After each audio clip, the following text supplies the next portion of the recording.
من يهده الله فلا مضل له ومن يضلل فلا هادي له ونشهد أن لا إله إلا الله وحده لا شريك له ونشهد أن محمدا عبده ورسوله أرسله كافة للناس بشيرا ونذيرا وداعيا إلى الله بإذنه وسراجا منيرا اللهم صل على محمد وعلى آل محمد كما صليت على إبراهيم وعلى آل إبراهيم وبارك على محمد وعلى آل محمد كما باركت على إبراهيم وعلى آل إبراهيم يا أيها الناس أوصيكم عباد الله ونفسي أولا بتقوى الله يا أيها الذين آمنوا اتقوا الله حق تقاته ولا تموتن إلا وأنتم مسلمون فأعوذ بالله من الشيطان الرجيم بسم الله الرحمن الرحيم يا أيها الناس اتقوا ربكم الذي خلقكم من نفس واحدة وخلق منها زوجها وبث منهما رجالا كثيرا ونساء واتقوا الله الذي تساءلون به والأرحام إن الله كان عليكم رقيبا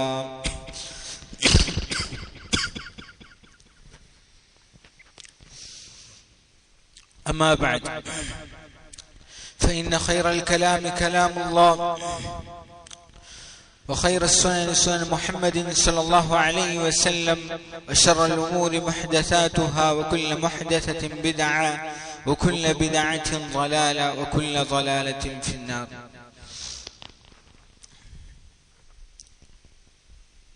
ഏറ്റവും ആദരണീയരായ എൻ്റെ വാക്കുകൾ ശ്രവിക്കുന്ന മുഅ്മിനീങ്ങളും മുഅ്മിനത്തുകളുമായ എല്ലാ സഹോദരി സഹോദരന്മാരോടും ഞാൻ ആദ്യമായി എന്നോടും അല്ലാഹുവിനെ തഖ്വ ചെയ്തുള്ള ജീവിതം നയിക്കുവാൻ വസിയത്ത് ചെയ്യുകയാണ്. പാപങ്ങളുടെ കലർപ്പില്ലാതെ നന്മകളിൽ അത്യുത്സാഹം കാണിച്ചുകൊണ്ടുള്ള എല്ലാ മേഖലകളിലും രാവിന്റെ ഇരുളുകളിലും പകലിന്റെ വെളിച്ചത്തിലും അല്ലാഹുവിനെ ഭയപ്പെട്ട് ജീവിക്കുക എന്നുള്ളത് ഒരു മുഅ്മിനിന്റെ, ഒരു വിശ്വാസിയുടെ ജീവിതത്തിന്റെ വലിയ ലക്ഷ്യങ്ങളിൽപ്പെട്ടതാണ്.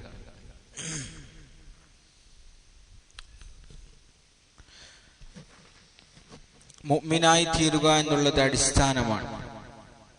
അല്ലാഹുവിന്റെ അടുക്കൽ ഏതൊരു അമലും മുഅ്മിനല്ലാത്ത അമലുകളെ കുറിച്ച് അല്ലാഹു സുബ്ഹാനഹു വ തആല ഖുർആനിലൂടെ ചെയ്യുന്നത് ഉപമകൾ തന്നെ നമുക്ക് മുമ്പിലുണ്ട്.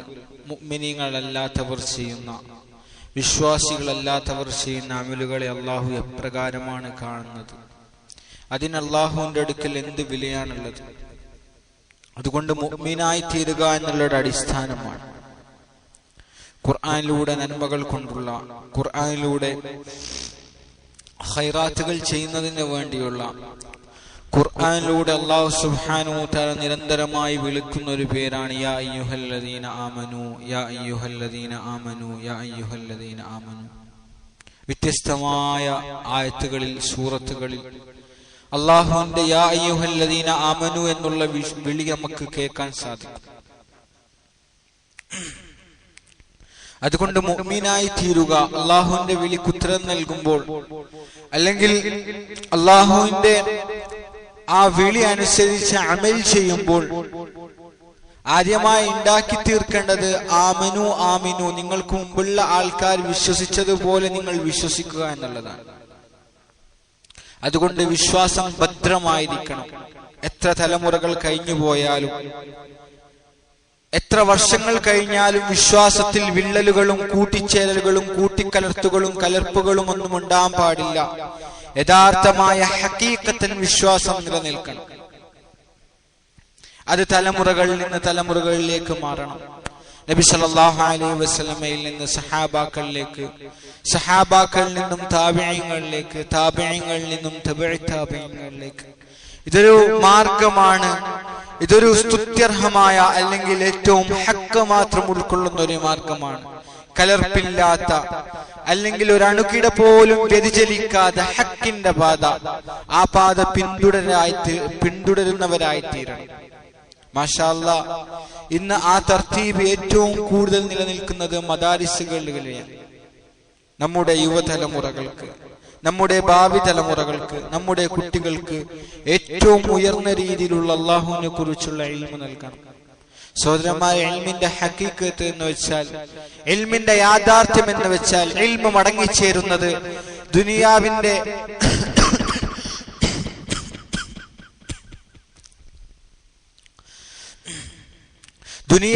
എത്ര വലിയ ഇൽമുകളാണെങ്കിലും ശരി, എത്ര വലിയ ഡിഗ്രികളാണെങ്കിലും ശരി, അതിനെന്തൊക്കെ മേന്മകൾ ഉണ്ടെങ്കിലും ശരി, അതൊക്കെ മടങ്ങിച്ചേരുന്നത് അല്ലെങ്കിൽ അതിന്റെയൊക്കെ അവസാനം എന്നുള്ളത് ഫന എന്നാണ്. ഫന യഫ്നു എന്ന് വെച്ചാൽ നമുക്കറിയാൻ പറ്റും, നശിച്ചു പോകും. എത്ര വലിയ ദുനിയാവിന്റെ ഇൽമ കരസ്ഥമാക്കിയാലും അതൊക്കെ നശിച്ചു പോകുന്ന ഇൽമാണ്. അതിന്റെ പ്രസക്തി ദുനിയാവിൽ നമ്മൾ ജീവിച്ചിരിക്കുന്ന കാലത്തോളം അതിന്റെ പ്രസക്തിയുണ്ട്. നമ്മൾ മരിച്ചു കഴിഞ്ഞാൽ പിന്നീട് ആ ഇൽമിന് യാതൊരു പ്രസക്തിയുമില്ല. നമ്മൾ മരിച്ചു കഴിഞ്ഞ് ആഖിറത്തിൽ അല്ലാഹുവിന്റെ അടുക്കൽ ഞാൻ ഡോക്ടറാണ് എന്നുള്ള സർട്ടിഫിക്കറ്റ് കാണിച്ചാൽ അവിടെ ഒരു പ്രയോജനവും ചെയ്യുകയില്ല. അതിന്റെ പ്രസക്തി ദുനിയാവിലുണ്ട്, അതിന്റെ പ്രയോജനം ദുനിയാവിൽ നമുക്ക് കരസ്ഥമാക്കാൻ പറ്റും. അതിനെ നിഷേധിക്കുക അല്ലെങ്കിൽ അതിനെ തള്ളിപ്പറയുകയോ ചെയ്യുകയല്ല. അതിന്റെയൊക്കെ പ്രസക്തി ഇത്ര മാത്രമാണ്, മരിക്കുന്നതോടുകൂടി, കണ്ണൊന്നടയുന്നതോടുകൂടി അതിന്റെയൊക്കെ പ്രസക്തി അത് അപ്രസക്തമായി തീരുകയാണ്. എന്നാൽ അല്ലാഹുവിനെ കുറിച്ചുള്ള ഇൽമ്, നബി സല്ലല്ലാഹു അലൈഹി വസല്ലമയെ കുറിച്ചുള്ള ഇൽമ്, ആഖിറത്തിനെ കുറിച്ചുള്ള ഇൽമ്, ഇതിന്റെ സവിശേഷത എന്നുള്ളത് ബാക്കിൻ എന്നെന്നും ശേഷിക്കുന്നതാണ്. അല്ലാഹു എത്ര കാലം ശേഷിക്കുന്നുവോ അത്ര കാലം തന്നെ അല്ലാഹുവിനെ കുറിച്ചുള്ള ഇൽമും ശേഷിക്കുന്നതാണ്. ആഖിറം എന്നൊക്കെ ശേഷിച്ചു നിൽക്കുന്നുവോ അതുപോലെ തന്നെ ആഖിറത്തിന്റെ ഇൽമും എന്നെന്നും ബാക്കിയാവുന്നതാണ്. നബി സല്ലല്ലാഹു അലൈഹി വസല്ലം അറിയിച്ചു തന്ന കാര്യങ്ങൾ, അതിന്റെ പ്രത്യേകത എന്നുള്ളത്, അതൊക്കെ മടങ്ങിച്ചേരുന്നത്, അതൊക്കെ എത്തിച്ചേരുന്നത്, അതിന്റെ റുജൂ, അതിന്റെ അവലംബം എന്നുള്ളത് നബി സല്ലല്ലാഹു അലൈഹി വസല്ലമയാണ്, അല്ലാഹു സുബ്ഹാനഹു വ തആലയാണ്. ഒന്നെങ്കിൽ നമ്മൾ മദാരിസുകളിൽ പഠിപ്പിക്കുന്നത്, ഖുത്ബകളിൽ പറയുന്നത് അല്ലാഹുവിനെ കുറിച്ചുള്ള കാര്യങ്ങളാണ്, അല്ലെങ്കിൽ സഹോദരന്മാരെ നബി സല്ലല്ലാഹു അലൈഹി വസല്ലം പറഞ്ഞു തന്ന കാര്യങ്ങളാണ്. ചുരുക്കി പറഞ്ഞാൽ ഒന്നെങ്കിൽ അത് ഖുർആന്റെ വരികളായിരിക്കും, അല്ലെങ്കിൽ ഹദീസിന്റെ വരികളായിരിക്കും, അല്ലെങ്കിൽ അത് രണ്ടുമായി ബന്ധമുള്ള ഏതെങ്കിലും ഒരു കാര്യമായിരിക്കും. അതുകൊണ്ട് നബി സല്ലല്ലാഹു അലൈഹി വസല്ലം പറഞ്ഞു, അൽ ഇൽമു ഹയാത്തുൽ ഇസ്ലാം, ഇസ്ലാമിന്റെ നാഡീനരമ്പാണ് ഇൽമ് എന്നുള്ളത്, ഇസ്ലാമിന്റെ ജീവനാണ് ഇൽമ് എന്നുള്ളത്. ഇൽമ് നമ്മൾ ഇന്ന് രാവിലെയും വൈകുന്നേരവും ഏതെങ്കിലും ഒരു സമയത്ത് നമ്മുടെ കുട്ടികളെ മദ്രസകളിലേക്ക് അയക്കുന്നുണ്ടെങ്കിൽ സാധാരണ സ്കൂളിലേക്ക് അയക്കുന്നത് പോലെയാണ്, അല്ലെങ്കിൽ അതിനേക്കാൾ കുറച്ചുകൊണ്ട് കണ്ടുകൊണ്ടാണ് നമ്മൾ അവരെ അയക്കുന്നതെങ്കിൽ പോലും സഹോദരന്മാരെ വലിയൊരു കാര്യം അവിടെ നടക്കുന്നുണ്ട്. നുബുവത്തിന്റെ ഇൽമ അവരുടെ ഉള്ളിലേക്ക് ഉസ്താദുമാർ ഒരുപക്ഷെ നമ്മുടെ മേഖലകളിൽ നാം ജീവിക്കുന്ന ഈ ചുറ്റുപാടിൽ ഒരുപക്ഷെ ഏറ്റവും തുച്ഛമായ കൂലി വാങ്ങുന്നവരായിരിക്കാം അവർ. പക്ഷെ അവരിലൂടെ നിലനിന്ന് പോകുന്ന ഒരു ഇസ്ലാമിന്റെ ഹഖീഖത്തുണ്ട്, ഇസ്ലാമിന്റെ യാഥാർത്ഥ്യമുണ്ട്, ഇസ്ലാമിന്റെ ജീവനുണ്ട്. ഇന്നൊരു കുട്ടി, ഒരു ചെറിയ 5 or 6 വയസ്സായ ഒരു കുട്ടി മദ്രസയിലേക്ക് പോയി ഫാത്തിഹ പഠിച്ചു, അല്ലെങ്കിൽ മദ്രസയിലേക്ക് പോയി ഇസ്ലാം കാര്യങ്ങൾ എണ്ണിപ്പടിച്ചു, ഈമാൻ കാര്യങ്ങൾ എണ്ണിപ്പടിച്ചു, അള്ളാഹുവിനെ കുറിച്ച് അറിഞ്ഞു. സഹോദരന്മാരെ, ആ ഉസ്താദുമാർ ഒരു പക്ഷെ നമുക്ക് ആരുമായിരിക്കില്ല, പക്ഷേ ആ ഉസ്താദുമാരിലൂടെ ആയിരിക്കും നമ്മുടെ കുട്ടികൾ അള്ളാഹുവിനെ മനസ്സിലാക്കുന്നത്. ഒരു കുടുംബത്തെ സംബന്ധിച്ചിടത്തോളം, അല്ലെങ്കിൽ ഒരു വ്യക്തികളെ സംബന്ധിച്ചിടത്തോളം, അയാളുടെ ജീവിതത്തിലെ ഏറ്റവും വലിയ സന്തോഷം എന്നുള്ളത്, അല്ലെങ്കിൽ അയാൾക്ക് ജീവിതത്തിൽ ലഭിക്കുന്ന ഏറ്റവും വലിയ ഭാഗ്യം എന്നുള്ളത് നബി സല്ലല്ലാഹു അലൈഹി വസല്ലം നിരന്തരമായി ചെയ്തിരുന്ന ദുആയാണ് റബ്ബനാ ആതിനാ ഫിദ്ദുനിയ ഹസന. അല്ലാഹു ഖുർആനിൽ പഠിപ്പിച്ച ദുആയാണ് വമിൻഹും മൻ യഖൂലു റബ്ബനാ ആതിനാ ഫിദ്ദുനിയ ഹസന. അവരിൽ ചില ആൾക്കാർ ചെയ്യുന്ന ദുആയാണ്, നമ്മൾ നിത്യവും ചെയ്യുന്ന ദുആയാണ് റബ്ബനാ ആതിനാ ഫിദ്ദുനിയ ഹസന. ഇരുലോകത്തും ഏറ്റവും നന്നായത് മാത്രം നീ നമ്മൾക്ക് നൽകണമേ, വഫിൽ ആഖിറതി ഹസന, ആഖിറത്തിൽ നമുക്ക് ഏറ്റവും നന്നായത് മാത്രം നൽകണമേ. നമ്മൾ നിരന്തരം ദുആ ചെയ്യുന്ന കാര്യമാണ്. ഈ ദുആയിൽ ദുനിയാവിലും ആഖിറത്തിലും ഹസനായത് എന്താണ്? ധാരാളം സമ്പത്താണോ? അല്ലെങ്കിൽ ദുനിയാവിന്റെ ഏതെങ്കിലും മേഖലകളിലുള്ള ഏറ്റവും ഉയർന്ന ഇരിപ്പിടങ്ങളാണോ, അല്ലെങ്കിൽ ഏറ്റവും വലിയ അധികാരമാണോ, അല്ലെങ്കിൽ കൂടെ കൊണ്ടു നടക്കാൻ ഒരു ആൾക്കൂട്ടമാണോ? എന്താണ് ദുനിയാവിലും ആഖിറത്തിലും ഹസനായത് നൽകണം എന്ന് കൊണ്ട് ഉദ്ദേശിച്ചത്? ദുനിയാവിലും ആഖിറത്തിലും മുഅ്മിനായ ഒരു വ്യക്തി ചോദിക്കുന്ന ചോദ്യമാണ്. മുഹദ്ദിസീങ്ങളും മുഫസ്സിരീങ്ങളും ഒക്കെ നിർവചനങ്ങൾ ധാരാളം നൽകുന്നുണ്ട്. അതിന്റെ കൂട്ടത്തിൽ ഏറ്റവും ഉചിതമായിട്ട് തോന്നിയ ഒരു ചില തഫ്സീറിന്റെ വിവരങ്ങൾ ഞാൻ പറയാം. അതിലൊന്നാണ് സഹോദരന്മാരെ, സാലിഹത്തായ ഭാര്യ. ഒരു പുരുഷൻ എപ്പോഴും സന്തോഷമായിട്ടിരിക്കണമെങ്കിൽ, ഒരു പുരുഷന്റെ ജീവിതത്തിന്റെ എല്ലാ മേഖലകളും അവൻ വിജയിച്ചു എന്ന് തോന്നണമെങ്കിൽ അവൻ ഒന്നാമതായി കിട്ടേണ്ട കാര്യമാണ് സാലിഹത്തായ ഭാര്യ. ഈ സാലിഹത്തായ ഭാര്യയെ ഉണ്ടാക്കിയെടുക്കേണ്ട സ്ഥലമാണ് അവരുടെ വീടുകൾ. അതായത് ഒരു സന്തോഷമായ കുടുംബം ഉണ്ടാകുന്നത് ഒരു സന്തോഷമായ സ്ത്രീ ഉണ്ടാകുമ്പോഴാണ്. ഒരു സന്തോഷമായ കുടുംബം സ്ഥാപിതമാകുന്നത് സന്തോഷമായ ദീനുള്ളതായ മക്കൾ ഉണ്ടാകുമ്പോഴാണ്. അപ്പോൾ ചെറുപ്പത്തിൽ തന്നെ അവർക്ക് ദീനിയായ വിദ്യാഭ്യാസം കൊടുക്കണം. അതേത് രീതിയിൽ കൊടുക്കണം? നബി സല്ലല്ലാഹു അലൈഹി വസല്ലമ എത്ര ശ്രേഷ്ഠത അതിനെ കൽപ്പിച്ചിട്ടുണ്ട്. ദീനി വിദ്യാഭ്യാസത്തിന് വേണ്ടി നബി സല്ലല്ലാഹു അലൈഹി വസല്ലമ ഏത് രീതിയിലാണ് സഹാബാക്കളെ തയ്യാറാക്കിയെടുത്തത്? അത് ചെറിയ സമയമാണെങ്കിലും ശരി. ആയിഷ റളിയല്ലാഹു അൻഹ അല്പകാലം മാത്രമാണ് നബി സല്ലല്ലാഹു അലൈഹി വസല്ലമയുടെ കൂട്ടത്തിൽ ജീവിച്ചിരുന്നത്. പക്ഷെ 2000 ചില്ലുവാനും ഹദീസുകൾ. ആരാണ്? സ്ത്രീയാണ്. നബി സല്ലല്ലാഹു അലൈഹി വസല്ലമയുടെ ഭാര്യയാണ്. 2000 ചില്ലുവാനും ഹദീസുകൾ നബി സല്ലല്ലാഹു അലൈഹി വസല്ലമയിൽ നിന്നും ആയിഷ റളിയല്ലാഹു അൻഹ ഉദ്ധരിച്ചിട്ടുണ്ട്. ഒരു ഭാര്യ ഭർത്താവിൽ നിന്നും ഹദീസായി സിഹ്ഹത്തിന്റെ ഏറ്റവും ഉയർന്ന ദറജയിൽ നിൽക്കുന്ന പല വിഷയങ്ങളിലും മടങ്ങിച്ചെല്ലാൻ, അല്ലെങ്കിൽ റുജു അവലംബം എന്നുള്ളത് ആയിഷ റളിയല്ലാഹു അൻഹയുടെ നിവേദനങ്ങളായിരിക്കും. പല വിഷയങ്ങളിലും ഇഖ്തിലാഫുള്ള വിഷയത്തിൽ ജുംഹൂറും മടങ്ങിച്ചെല്ലുന്നത് ആയിഷ റളിയല്ലാഹു അൻഹ പോലെയുള്ള സ്ത്രീയുടെ വിഷയത്തിൽ അവർ ചെയ്ത, അല്ലെങ്കിൽ അവർ റിവായത്ത് ചെയ്യുന്ന ഹദീസുകളിലേക്കായിരിക്കും. അനസ് റളിയല്ലാഹു അൻഹു റിപ്പോർട്ട് ചെയ്യുന്ന ഹദീസുകൾ. ചെറിയ സഹാബിയാണ്. നബി സല്ലല്ലാഹു അലൈഹി വസല്ലമയുടെ കാലഘട്ടത്തിൽ തങ്ങൾ സല്ലല്ലാഹു അലൈഹി വസല്ലമയോടൊപ്പം കുട്ടിക്കാലം ഏറ്റവും കൂടുതൽ ചെലവഴിച്ച സഹാബിയാണ്. ആ സഹാബി റിപ്പോർട്ട് ചെയ്യുന്ന ഹദീസുകൾ വലിയ സ്വീകാര്യതയുള്ള ഹദീസുകളാണ്. അബൂ ഹുറൈറ റളിയല്ലാഹു അൻഹു. അതുകൊണ്ട് സഹോദരന്മാരെ, ഇൽമ് എന്നുള്ളത് ഇസ്ലാമിന്റെ ജീവനാണത്. നബി സല്ലല്ലാഹു അലൈഹി വസല്ലം എന്താണ് പറഞ്ഞത്? അബൂ ദർദാ റളിയല്ലാഹു അൻഹു ദിമഷ്കിൽ ഇരിക്കുമ്പോൾ അവിടുത്തെ പള്ളിയിലേക്ക് ഒരു ആള് വന്നിട്ട് അബൂ ദർദാ റളിയല്ലാഹു അൻഹുവിന്റെ അടുക്കലേക്ക് വന്നു. എന്നിട്ട് പറയുകയാണ്, ഞാൻ മദീനയിൽ നിന്ന് വരികയാണ്. ആ വ്യക്തി അബൂ ദർദാ റളിയല്ലാഹു അൻഹുവോട് പറഞ്ഞു, അതൈതുക മിനൽ മദീന, ഞാൻ മദീനയിൽ നിന്ന് നിങ്ങളുടെ അടുക്കലേക്ക് വരികയാണ്. ദിമഷ്കിൽ ഇരിക്കുമ്പോൾ, ഇറാഖിലെ ദിമഷ്കിൽ ഇരിക്കുമ്പോഴാണ് വരുന്നത്. എവിടെ നിന്ന്? മദീനയിൽ നിന്ന് ഒരു വ്യക്തി വരികയാണ്. എന്നിട്ട് പറഞ്ഞു, മദീനത്തിൻ നബി സല്ലല്ലാഹു അലൈഹി വസല്ലം, നബി സല്ലല്ലാഹു അലൈഹി വസല്ലമയുടെ മദീനയിൽ നിന്നാണ് ഞാൻ നിങ്ങളുടെ അടുക്കലേക്ക് വരുന്നത്. ശേഷം പറഞ്ഞു, എന്തിനാണ് ഞാൻ വന്നത് എന്ന് ഞാൻ പറയാം.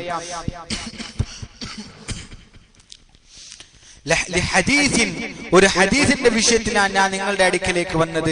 ബലഗനി അന്നക തഹദ്ദസു ബിഹി അനിൻ നബി സല്ലല്ലാഹു അലൈഹി വസല്ലം, നബി സല്ലല്ലാഹു അലൈഹി വസല്ലമയിൽ നിന്നും ആ ഹദീസ് നിങ്ങൾ കേട്ടിട്ടുണ്ട്, ആ ഹദീസ് നിങ്ങൾക്ക് ലഭിച്ചിട്ടുണ്ട് എന്ന് എനിക്ക് മനസ്സിലായിട്ടുണ്ട്, എനിക്ക് അറിവ് കിട്ടിയിട്ടുണ്ട്. ആ കാരണത്താലാണ് ഞാൻ മദീനയിൽ നിന്നും ദിമഷ്കിലേക്ക് വന്നത്. സഹോദരന്മാർ, ഒരുപാട് സഹാബാക്കൾ മദീനയിൽ ജീവിച്ചിരിക്കുന്ന കാലഘട്ടമാണ്. എന്തുകൊണ്ട് ഈ വ്യക്തിക്ക് ആ സഹാബാക്കളുടെ അടുക്കൽ പോയിട്ട് ഈ ഹദീസിലുള്ള വ്യക്തത വരുത്തിക്കൂടാ? എന്തുകൊണ്ട് ആ വ്യക്തിക്ക് ആ സഹാബാക്കളിൽ നിന്നും ഈ ഹദീസ് സഹീഹാണോ അല്ലെങ്കിൽ ഈ ഹദീസ് സഹീഹല്ലേ എന്നുള്ള വ്യക്തത വരുത്തിക്കൂടാ? ഹദീസിനോടുള്ള, ഇൽമിനോടുള്ള ബഹുമാനത്തിന്റെ പേരിലാണ് ഈ വ്യക്തി മദീനയിൽ നിന്നും ദിമഷ്കിലേക്ക് പോവുകയാണ്. എന്നിട്ട് ആ ഹദീസ് അബൂ ദർദാ റളിയല്ലാഹു അൻഹുവിന്റെ അടുക്കലുണ്ട് എന്ന് വ്യക്തം മനസ്സിലായപ്പോൾ ആ സഹാബി വര്യനെ കണ്ടുകൊണ്ട് അതിൽ വ്യക്തത വരുത്തുകയാണ്. അപ്പോൾ അബൂ ദർദാ റളിയല്ലാഹു അൻഹു ചോദിക്കുന്നുണ്ട്, നീ വേറൊരു കാര്യത്തിനും വേണ്ടിയല്ല എന്റെ അടുക്കലേക്ക് വന്നത്? അല്ല, വേറൊരു കാര്യത്തിനു വേണ്ടിയിട്ടല്ല. അദ്ദേഹം ചോദിക്കുന്നുണ്ട്, ഫമാ ജാഅ ബിക തിജാറത്തുൻ, നീ വന്നത് എന്തെങ്കിലും ഒരു കച്ചവടത്തിന്റെ താല്പര്യാർത്ഥം ഇവിടെ വന്നതാണോ? ആ താല്പര്യാർത്ഥം കച്ചവടത്തിന് വേണ്ടി ഇവിടെ വന്നു. അപ്പോൾ നിനക്ക് മനസ്സിലായി ഇവിടെ അബൂദർദ ഇവിടെ ദിമഷ്കിലുണ്ട്, അതുകൊണ്ട് അബൂദർദ അള്ളാഹുവിനെ ഒന്ന് കണ്ട് ആ ഹദീസിൽ വ്യക്തത വരുത്താമെന്ന് നീ ഉദ്ദേശിച്ചാണോ ഇവിടെ വന്നത്? ആ വ്യക്തി പറഞ്ഞു, അല്ല, ഞാൻ ആ ഒരു കാരണത്താലുമല്ല വന്നത്. ഞാൻ ഈ ഹദീസ് കരസ്ഥമാക്കണം, അല്ലെങ്കിൽ ഇതിന്റെ സിഹത്തിനെ കുറിച്ച് അറിയണം എന്നുള്ള ഒരു അർത്ഥത്തോടു കൂടി മാത്രമാണ് ഞാൻ ഇങ്ങോട്ട് വന്നത് എന്നുള്ളൊരു അർത്ഥത്തോടു കൂടി മാത്രമാണ് വന്നത്. അപ്പോൾ അബൂദർദ റളിയല്ലാഹു അൻഹു ആ ഹദീസ് പറഞ്ഞു കൊടുക്കുകയാണ്. അബൂദർദ റളിയല്ലാഹു അൻഹു ആ മനുഷ്യനെ നബി സല്ലല്ലാഹു അലൈഹി വസല്ലം പറഞ്ഞു കൊടുത്ത വാക്യങ്ങൾ പറഞ്ഞു കൊടുക്കുകയാണ്. അദ്ദേഹം പറഞ്ഞു, ഇന്നി സമിഅതു റസൂലല്ലാഹി സ്വല്ലല്ലാഹു അലൈഹി വസല്ലം യഖൂൽ മൻ സലക തരീഖൻ യൽതമിസു ഫീഹി ഇൽമൻ സഹലല്ലാഹു ലഹു തരീഖൻ ഇലൽ ജന്ന ഫഇന്നൽ മലായികത ലതളഉ അജ്നിഅതഹാ ദിറൽ ലിതാലിബിൽ ഇൽം.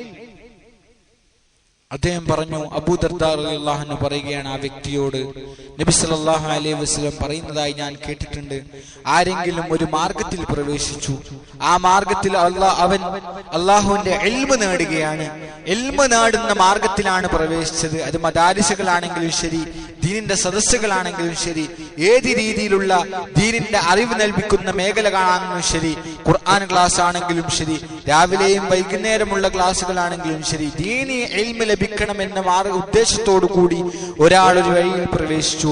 എന്നാൽ അല്ലാഹു സുബ്ഹാനഹു വ തആല സഹലല്ലാഹു ലഹു തരീഖൻ ഇലൽ ജന്ന, ആ വ്യക്തിക്ക് അല്ലാഹു സുബ്ഹാനഹു വ തആല സ്വർഗ്ഗത്തിലേക്കുള്ള പാത എളുപ്പമാക്കി കൊടുക്കുന്നതാണ്. സ്വർഗത്തിലേക്കുള്ള പാത ആ വ്യക്തിക്ക് അല്ലാഹു സുബ്ഹാനഹു വ തആല എളുപ്പമാക്കി കൊടുക്കുന്നതാണ്. ശേഷം പറഞ്ഞു, ഇൽമ് തേടുന്നവർക്ക് വേണ്ടി, ഇൽമ് തേടുന്ന ആൾക്കാർക്ക് വേണ്ടി മലക്കുകൾ അവർക്ക് തൃപ്തി എന്നോണം, അവരുടെ സന്തോഷം എന്നോണം മലക്കുകളുടെ ചിറകുകൾ അവർക്ക് വേണ്ടി വിരിച്ചു കൊടുക്കുന്നത്. സാധാരണ നമ്മൾ കണ്ടിട്ടുണ്ടാകും, പ്രവേശനോത്സവം ബലൂണുകൾ കെട്ടിയിട്ടുണ്ടാകും, ഫ്ലക്സുകൾ വെച്ചിട്ടുണ്ടാകും, മാലകൾ കൊണ്ടിങ്ങനെ അലങ്കരിച്ചിട്ടുണ്ടാകും. പക്ഷെ യഥാർത്ഥത്തിൽ താലിബെ ഇൽമിന് വേണ്ടി, ഇൽമ് തേടുന്ന, അള്ളാഹുവിന്റെ ഖുർആൻ പഠിക്കുന്ന, ഹദീസ് പഠിക്കുന്ന, നബി സല്ലല്ലാഹു അലൈഹി വസല്ലമയുടെ സുന്നത്ത് പഠിക്കുന്ന, സഹാബാക്കളുടെ സംഭവങ്ങൾ പഠിക്കുന്ന, ദീനിന്റെ കാര്യങ്ങൾ പഠിക്കുന്നവർക്ക് വേണ്ടി യഥാർത്ഥത്തിൽ സ്വാഗതം പറയുന്നത് നബി സല്ലല്ലാഹു അലൈഹി വസല്ലം പറഞ്ഞു, മലക്കുകൾ വൈന്നൽ മലായികത, തീർച്ചയായും മലക്കുകൾ നമ്മുടെ കണ്ണുകൾ കൊണ്ട് നമുക്ക് കാണാൻ സാധിക്കുന്നുണ്ടാവില്ല, പക്ഷെ ഇതിന്റെ പ്രയോജനം നമുക്ക് ആഖിറത്തിൽ അനുഭവിക്കാൻ സാധിക്കും. ആ മലക്കുകൾ അവർക്ക് സ്വാഗതമെന്നോണം അവരുടെ ചിറകുകൾ അവർ വിരിച്ചിടുന്നതാണ്. ആ വിരിപ്പിലൂടെ, ആ പരവതാനയിലൂടെ ഒരുപക്ഷെ നമ്മുടെ കുരുന്നുമക്കൾ നടന്നു വരുന്നുണ്ടാകും, നമുക്ക് കാണാൻ സാധിക്കുന്നതല്ല. അതുകൊണ്ട് സഹോദരന്മാരെ, ദീനെ ഇൽമ് ദീനെ ഇൽമ് നേടുക എന്നുള്ളത്, അത് കരസ്ഥമാക്കുക എന്നുള്ളത് അത് ചെറിയ നിസ്സാരമായ കാര്യമല്ല. യർഫഇല്ലാഹു അല്ലദീന ആമനൂ മിൻകും വല്ലദീന ഊതുൽ ഇൽമ ദറജാത്ത്, നിങ്ങളിൽ നിന്നും വിശ്വസിച്ച ഒരു കൂട്ടം ആൾക്കാരുടെ സ്ഥാനം അല്ലാഹു ഉയർത്തിയിരിക്കുന്നു. മാത്രമല്ല, ഇൽമ കരസ്ഥമാക്കുന്ന ആൾക്കാരുടെയും കൂട്ടം അല്ലാഹു സുബ്ഹാനഹു വ തആല ഉയർത്തിയിരിക്കുന്നു. നിങ്ങളിൽ ആലിമീങ്ങൾക്കുള്ള സ്ഥാനം, നിങ്ങളിൽ അറിവ് നേടുകയും അത് പറഞ്ഞു കൊടുക്കുകയും അത് ഉമ്മത്തിന് പ്രയോജനമാകും വിധം അവയിലേക്ക് എത്തിച്ചു കൊടുക്കുകയും ചെയ്യുന്നവർക്കുള്ള സ്ഥാനം നബി സല്ലല്ലാഹു അലൈഹി വസല്ലം പറഞ്ഞു. അതനുസരിച്ച് ജീവിക്കുന്നവന്റെ സ്ഥാനം എന്നിൽ നിങ്ങളിൽ ഏറ്റവും താഴ്ന്നവനേക്കാൾ, സഹാബാക്കളോട് പറയുകയാണ്, നിങ്ങളിൽ ഏറ്റവും താഴ്ന്നവനേക്കാൾ എനിക്കുള്ള സ്ഥാനം പോലെയാണ് നിങ്ങളിൽ ആലിമീങ്ങൾക്കുള്ള സ്ഥാനം, ആലിമീങ്ങൾക്കുള്ള സ്ഥാനം. അതുകൊണ്ട് ഇൽമ് നേടുക, അത് പ്രചരിപ്പിക്കുക എന്നുള്ളത് സഹോദരന്മാരെ ഉമ്മത്തിൽ ഏറ്റവും ആവശ്യമായ കാര്യമാണ്, ഏറ്റവും ആവശ്യമായ കാര്യമാണ്. കാരണം ഈ ഒരു തർത്തീബ് സഹാബാക്കളിൽ നിന്ന്, താബിഈങ്ങളിൽ നിന്ന്, തബഈ താബിഈങ്ങളിൽ നിന്ന് നമ്മൾ പിന്തുടർന്നിങ്ങനെ വരികയാണ്.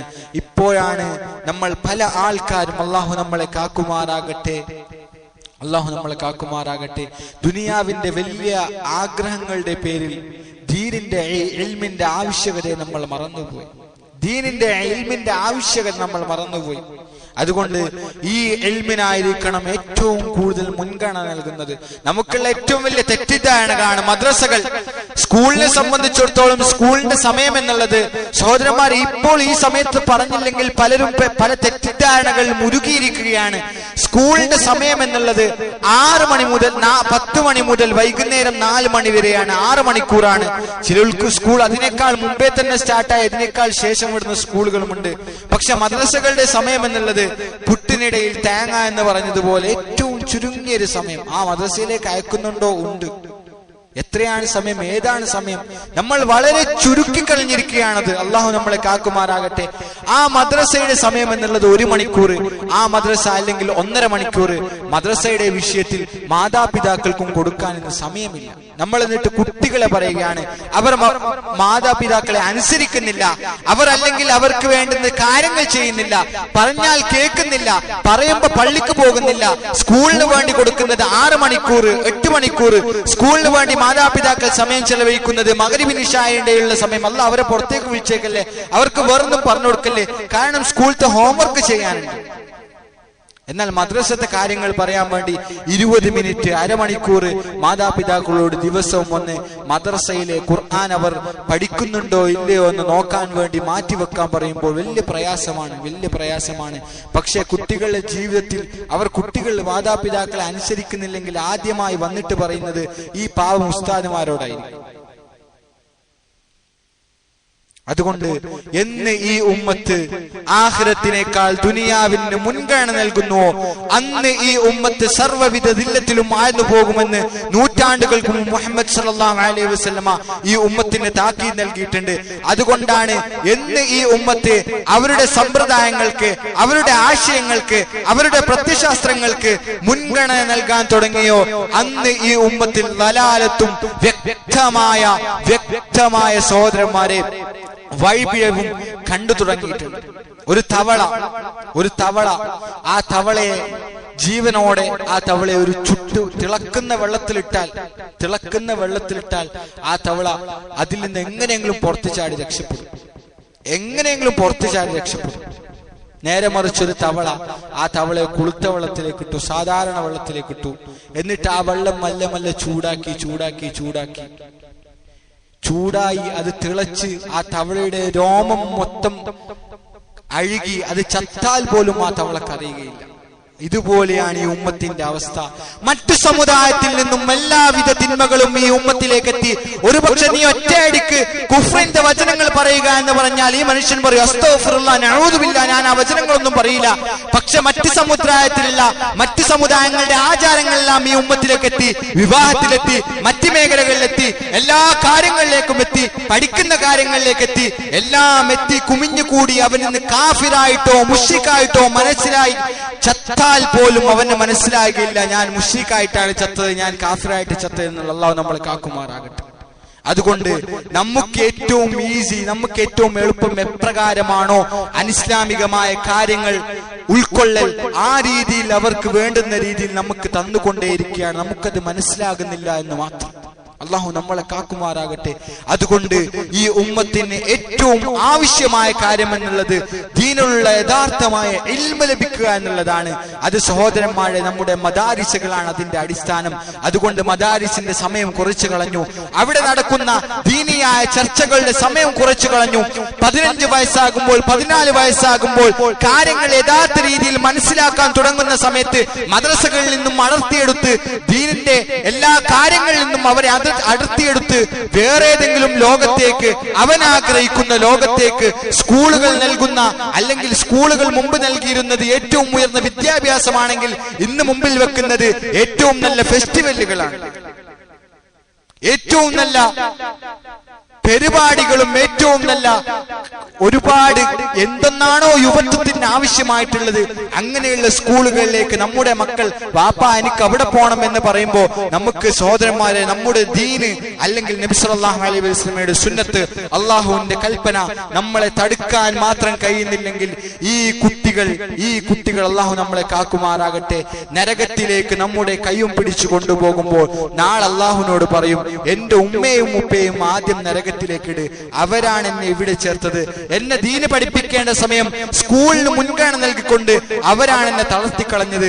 അതുകൊണ്ട് അങ്ങനെയുള്ള സന്താനങ്ങളെ സഹോദരന്മാരെ നമ്മൾ നമ്മുടെ സന്താനങ്ങൾക്ക് അങ്ങനെയുള്ള കാര്യങ്ങൾ സൗകര്യം ചെയ്തു കൊടുക്കുന്നതിനേക്കാൾ ഏറ്റവും ഖൈറായത് ഏതൊന്നാണ്, ഏറ്റവും ശേഷിക്കുന്നത് അത് സൗകര്യം ചെയ്തു കൊടുക്കണമെന്ന് ഞാൻ വിനീതമായി എന്റെ മുഅ്മിനുകളായ സഹോദരി സഹോദരന്മാരോട് ആവശ്യപ്പെടുകയാണ്. അല്ലാഹു സുബ്ഹാനഹു വ തആല നല്ല തൗഫീഖ് നൽകുമാറാകട്ടെ.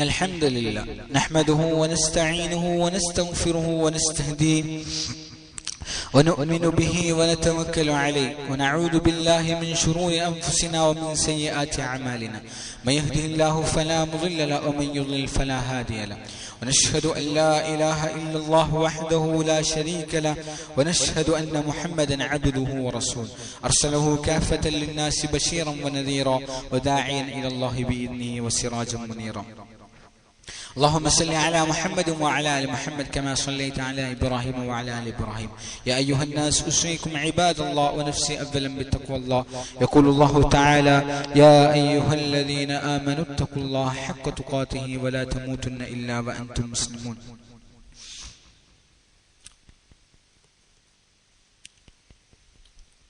ജീവിതത്തിന്റെ എല്ലാ മേഖലകളിലും അല്ലാഹുവിനെ ഭയപ്പെട്ട് അവൻ ഇഷ്ടപ്പെടുന്ന ജീവിതം നയിക്കുവാൻ ഞാൻ ആദ്യമായി എന്നോടും എൻ്റെ വാക്കുകൾ ശ്രവിക്കുന്ന എല്ലാ മുഅ്മിനീങ്ങളും മുഅ്മിനത്തുകളുമായ ആൾക്കാരോടും വസിയത്ത് ചെയ്യുകയാണ്.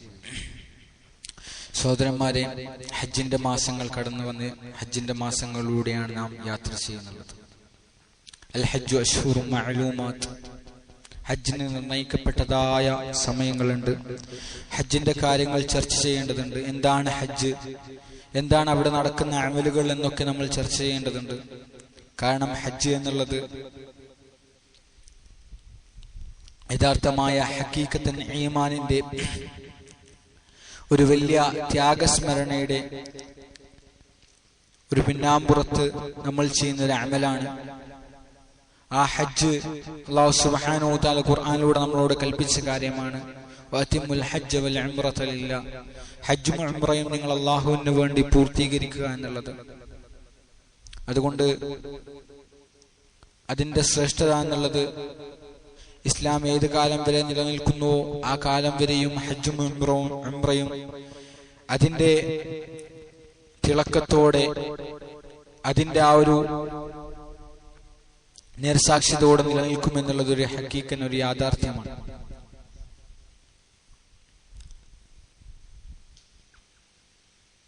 അവിടെ ചെയ്യുന്ന അമലുകൾ, ഹജ്ജിന്റെ സമയം എന്നുള്ളത് നമുക്കറിയാം. പ്രത്യേകിച്ച് ഒരു ചില ദിവസങ്ങളിൽ ഇൻഷാ അല്ലാഹ് നമുക്കതിനെ കുറിച്ചുള്ള വ്യക്തമായ കാര്യം അടിച്ചുമായി സംസാരിക്കാവുന്നതാണ്. എന്നാലും ഹജ്ജിന്റെ ചില ശ്രേഷ്ഠതകൾ, എന്താണ് ഹജ്ജിൽ ചെയ്യേണ്ട കാര്യങ്ങൾ, എന്തൊക്കെ ചെയ്യാൻ പാടില്ല, അല്ലെങ്കിൽ ഹജ്ജിന് പോകുന്ന ആൾക്കാർ എന്തൊക്കെ സൂക്ഷിക്കണം, അല്ലാഹു സുബ്ഹാനഹു വ തആല ഖുർആനിലൂടെ തന്നെ പറയുന്നുണ്ട്. ഫമൻ ഫറള ഫീഹിന്നൽ ഹജ്ജ. ആരെങ്കിലും ഹജ്ജിനെ ലക്ഷ്യം വെക്കുകയാണെങ്കിൽ, ഫറള ഫീഹിന്ന എന്ന് വെച്ചാൽ തന്റെ മേൽ ഫറളായി കാണുകയാണെങ്കിൽ, ഹജ്ജിനെ ഫറളായി കാണുക കൊണ്ടുള്ള ഉദ്ദേശം ഇഹ്റാം കെട്ടുകയാണെങ്കിൽ, ഫലാ റഫസ വലാ ഫുസൂഖ വലാ ജിദാല ഫിൽ ഹജ്ജ്. അതിൽ മോശമായ കാര്യങ്ങൾ സംസാരിക്കാൻ പാടില്ല, അതിൽ കുറ്റകൃത്യങ്ങൾ ചെയ്യാൻ പാടില്ല, തർക്കം പാടില്ല.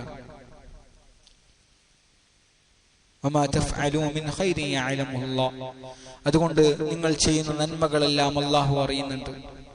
നിങ്ങൾ ചെയ്യുന്ന നന്മയായ കാര്യങ്ങളെല്ലാം അല്ലാഹു സുബ്ഹാനഹു വ തആല അറിയുന്നുണ്ട്. നബി സല്ലല്ലാഹു അലൈഹി വസല്ലം പറഞ്ഞു, മൻ ഹജ്ജ ഫലം യർഫുസ് വലം യഫ്സുഖ് റജഅ കയൗമിൻ വലദത്ഹു ഉമ്മുഹു. ഒരാൾ ഹജ്ജ് നിർവഹിച്ചു, അവൻ അല്ലാഹു സുബ്ഹാനഹു വ തആല വിലക്കിയ കാര്യങ്ങൾ, ലം യർഫുസ്, മോശമായ കാര്യങ്ങൾ സംസാരിച്ചില്ല. മോശമായ കാര്യങ്ങൾ എന്ന് പറയുമ്പോൾ രണ്ട് രീതിയിലുള്ള മോശമായ കാര്യങ്ങളുണ്ട്.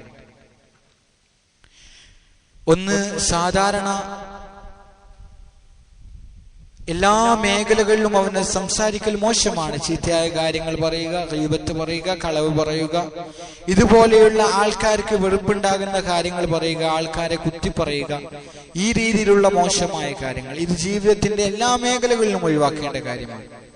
രണ്ടാമതായി മോശമായ കാര്യം എന്നുള്ളത് ഹജ്ജിന്റെ വേളകളിൽ മാത്രം, അല്ലെങ്കിൽ ഇഹ്റാമിന്റെ വേളകളിൽ മാത്രം അവന്റെ നാവിനെ അള്ളാഹുവിന്റെ ദിക്റല്ലാത്ത മറ്റു കാര്യങ്ങൾക്ക് വേണ്ടി ആവശ്യത്തിനൊഴിച്ച് അവന് ഉപയോഗിക്കൽ ഒരു ചില ഉലമാക്കൾ എഴുതിയിട്ടുണ്ട്. അത് മോശമായ കാര്യമാണ്. ഹജ്ജിന്റെ വേള, അത്ര പവിത്രമാക്കപ്പെട്ട ആ വേള, ആ സമയത്ത് അള്ളാഹുവിന്റെ ദിക്റിന് വേണ്ടി മാത്രമായിരിക്കണം അവന്റെ നാവുകൾ ചലിക്കേണ്ടത്.